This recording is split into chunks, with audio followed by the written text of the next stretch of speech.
What a fantastic win for love. Finally, some good news. The government has caved in, they've backed down, and will now treat fiancés as family, allowing them to be reunited with their loved ones here in Australia.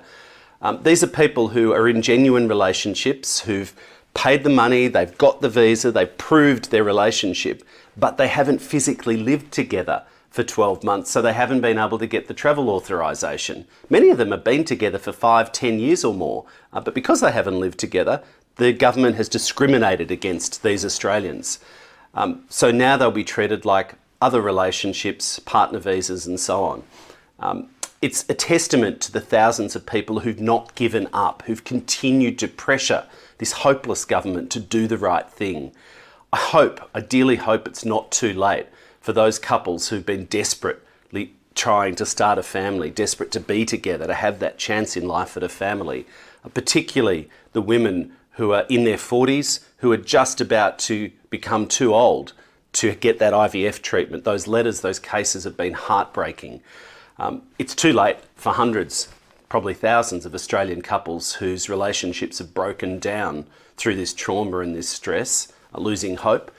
It's completely ridiculous that so many Australians have left the safety of Australia in despair at being separated from their loved one and have gone to all parts of the world during this dangerous pandemic that will now put more pressure on the quarantine system coming home. This policy has never, ever made sense. It's always been unfair. It's always been irrational. With any decent government, we would have achieved this change simply through common sense, but that's not how Scott Morrison and this mob work. It's sustained media pressure to call them out, to embarrass them, to shame them into doing what is right. So I thank and congratulate everyone who hasn't given up, who hasn't lost hope, who's continued to pressure the government. The mental health impacts have been enormous for so many people, but now at least there's hope. So we should celebrate this win, but there's so much more work to do to fix this broken partner visa system. There's more than 50,000 Australians still separated from their loved ones. The most heartbreaking cases right now are those people in Afghanistan and the surrounding countries, Iran and Pakistan, who've been waiting for years for visas and are now worried they'll never see their families again.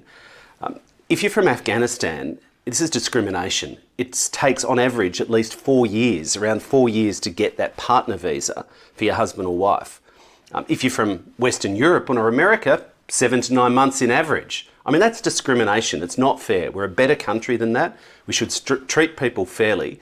And Labor is committed to fixing this broken partner visa system. But for today, let's celebrate the win for these couples and redouble our efforts. The final thing I'll just say is this mess is due to Scott Morrison's failure to build purpose-built quarantine. Make no mistake, that's the problem at the core. He never took responsibility. Under the Constitution, it was his.